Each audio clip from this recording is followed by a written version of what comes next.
Hello friends, आज की इस वीडियो में हम बात करने जा रहे हैं उत्तर प्रदेश पब्लिक सर्विसन कमीशन के बारे में। तो हाल ही में यूपीपीएससी ने स्टाफ नर्स के लिए 2000 के करीब में फॉर्म निकाले हैं या फिर कह सकते हो आप वैकेंसी निकाले हैं, जिसके लिए आप घर बैठे ऑनलाइन आवेदन कर सकते हैं। तो आज की इस वीडियो में हम यही जानेंगे कि किस तरह से आप स्टाफ नर्स के लिए फॉर्म भर सकते हैं, किस तरह से आप ओटीआर रजिस्ट्रेशन कर सकते हैं, पेमेंट कैसे कर सकते हैं, वो भी घर बैठे अपने लैपटॉप या मोबाइल से। तो चलते हैं वीडियो को स्टार्ट करते हैं। लेकिन एक बात बताना चाहूंगा, इस वेबसाइट का लिंक आपको डिस्क्रिप्शन में मिल जाएगा या फिर किस तरह से पहुंचना है वो मैं आपको बता दूंगा। तो चलते हैं, आपको सबसे पहले इस अप्लाई बटन पे क्लिक करना है। अप्लाई बटन पे क्लिक करने के बाद आप मेल है या फीमेल है उसके हिसाब से आपको ऑथेंटिकेट करना है विद ओटीआर। यहाँ पे आप पहले के लिए मेल है और दूसरे के लिए फीमेल है, तो यहाँ पे आप ऑप्शन सेलेक्ट कर सकते हैं। तो मैं authenticate with OTR red button पे आपको क्लिक करना है। क्लिक करने के बाद विंडो थोड़ा सा टाइम लेगा, फिर आपको ऑथेंटिकेट विद ओटीआर रजिस्ट्रेशन करना है। अगर आपने पहले से ओटीआर रजिस्ट्रेशन कर लिया है, ओटीआर नंबर है आपके पास, तो यस करना है, नहीं तो आपको नो करना है।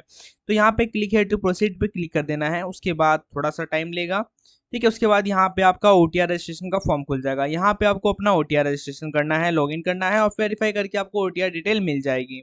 तो सबसे पहले आपको साइन अप करना है। साइन अप करने के लिए आप को यहाँ पे आपको ईमेल आईडी देनी होगी, यहाँ पे आपको अपना मोबाइल नंबर देना होगा, उसके बाद वेरीफाई करवाना होगा। वेरीफाई हो जाने के बाद यहाँ पे आपको फोटो सिग्नेचर अपलोड करने हैं। फोटो का साइज 50 केबी से कम और सिग्नेचर का 30 केबी से कम होना चाहिए।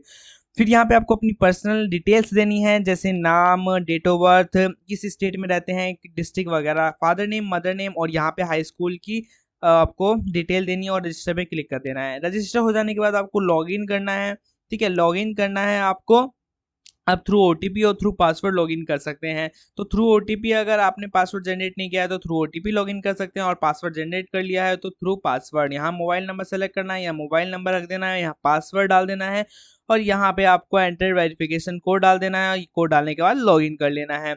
तो जैसे ही आप लॉगिन करेंगे आपके पास कुछ इस तरह का विंडो ओपन होगा। यहाँ पे आपको पर्सन डिटेल्स फिल करनी होगी। पर्सन डिटेल आपकी ऑलरेडी फिल होगी, यहाँ पे आपको अदर पर्सन डिटेल फिल करनी पड़ेगी। तो यहाँ पे अदर पर्सन डिटेल में आपको बताना पड़ेगा इंडियन और सिटीजन वगैरह, तो यहाँ पे आप चेक कर सकते हैं। उसके बाद आपको कम्युनिकेशन डिटेल भरनी पड़ेगी और फिर आपको कोई डिटेल भरने की जरूरत नहीं है, डायरेक्ट आपको लॉक एंड फाइनल सबमिट करना है। तो लॉक एंड फाइनल सबमिट करने के बाद आपके पास यहाँ पे एक ऑप्शन आएगा गेट ओटीआर का। तो गेट ओटीआर इमीडिएटली पे आपको क्लिक कर देना है, रेड कलर का होगा, उससे आप ओटीआर जनरेट कर पाएंगे। ओटीआर जनरेट करने के बाद यहाँ से आप अपना ओटीआर स्टेटस चेक कर सकते हैं। अगर जनरेट हो गया होगा तो आपको मिल जाएगा, वरना आपका पेंडिंग दिखाएगा। तो आपको लॉग आउट करना और दोबारा आ जाना है। ओटीआर जनरेट होने के बाद दोबारा आपको इस वेबसाइट पे आना है, अप्लाई कर देना है। अप्लाई करने के बाद दोबारा ये ऑथेंटिकेट विद ओटीआर करना है। अगर आप नर्स फीमेल नर्स के लिए अप्लाई कर रहे हो तो फीमेल, और मेल के लिए कर रहे हो तो मेल। ऑथेंटिकेट ओटीआर पे क्लिक करना है। अब आपका रजिस्ट्रेशन हो गया है तो यस करना है, आपको गो पे क्लिक कर देना है। यहाँ पे आपको ओटीआर नंबर देना है। तो यहाँ पे आपका जो ओटीआर नंबर था यहाँ पे आपको फिल कर लेना है और प्रोसीड पे क्लिक कर देना है। प्रोसीड पे क्लिक करने के बाद यहाँ पे आपकी डिटेल दिखेगी, फिर क्लिक हेयर टू ऑथेंटिकेट कर देना है। यहाँ से आपकी डिटेल ओटीआर से ऑथेंटिकेट कर लिया जाएगा। उसके अलावा ऑथेंटिकेट करने के लिए आपको ओटीपी डालनी पड़ेगी, या फिर आपको मोबाइल नंबर सेलेक्ट करिए या फिर ईमेल। मोबाइल सेलेक्ट कर रखा तो मोबाइल पे आपको ओटीपी आएगी, उस ओटीपी को यहाँ फिल करना है, वेरीफाई कर लेना है। वेरीफाई करने के बाद आपको स्क्रॉल डाउन करना है, ठीक है। तो आप स्क्रॉल डाउन करेंगे, यहाँ पे आपको प्रोसीड का बटन दिखेगा, आपको प्रोसीड कर लेना है।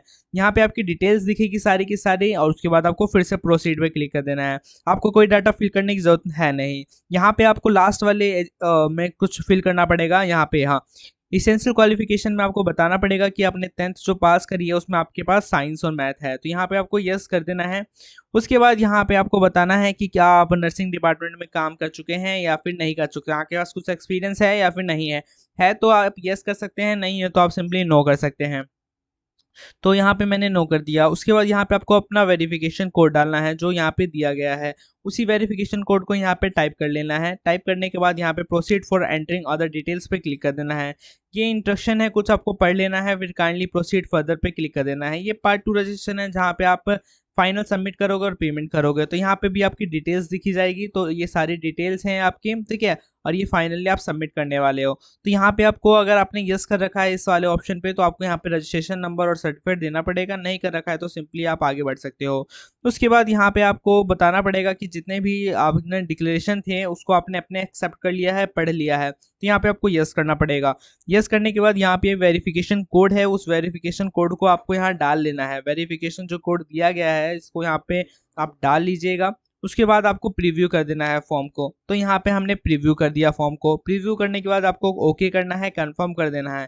कंफर्म करने के बाद आप एडिट कर सकते हैं, एक बार देख सकते हैं प्रीव्यू फॉर्म में कुछ गड़बड़ी है तो एडिट कर सकते हैं। अदरवाइज अगर कुछ सब कुछ सही है तो simply submit an application form पे क्लिक करना है आपको और ओके पे क्लिक कर देना है।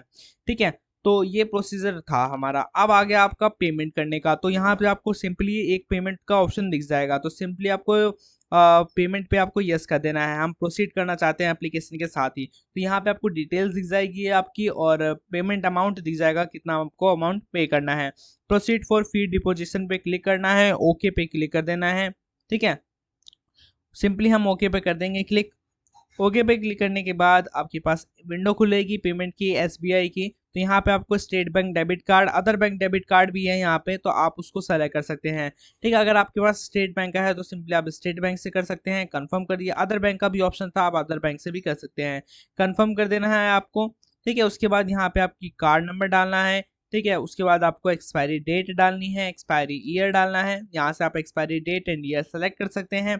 ठीक है, तो आप यहाँ से expiry date and year select कर लीजिएगा। यहाँ पे आपको कार्ड होल्डर का नाम, जिसका भी कार्ड यूज कर रहे हैं उसका नाम डालना है। यहाँ पे आपको सीवीवी डाल देना है। ठीक है, सीवीवी पीछे होता है। उसके बाद यहाँ पे टाइप ऑफ कैरेक्टर, जो भी कैरेक्टर दिख रहे हैं उसको डाल के पे कर देना है। पे करने के बाद आपको एक ओटीपी आएगी, ओटीपी आपको फिल कर देना ही है। ओटीपी फिल करने के बाद आप अपना एप्लीकेशन फॉर्म डाउनलोड कर पाएंगे। तो इस तरह से आप नर्स स्टाफ के लिए अप्लाई कर पाएंगे। ठीक है, तो इसके लिए रिगार्डिंग जो नोटिफिकेशन है वो आपको डिस्क्रिप्शन में मिल जाएगी। साथ ही साथ इस वेबसाइट का लिंक भी आपको डिस्क्रिप्शन मिल जाएगा। बड़ा ही आसान वेबसाइट है, गूगल पे आप लिखोगे तो भी वैसे मिल जाएगा आपको, upsc.up.nic.in। ठीक है, और अगर आपको ये वीडियो इन्फॉर्मेटिव लगी हो तो वीडियो को लाइक ज़रूर कर देना और वीडियो को सब्सक्राइब जरूर कर देना अगर आप चैनल पे नए हो तो, और कमेंट करके ज़रूर बताना कि आपको ये वीडियो कैसी लगी। Thank you.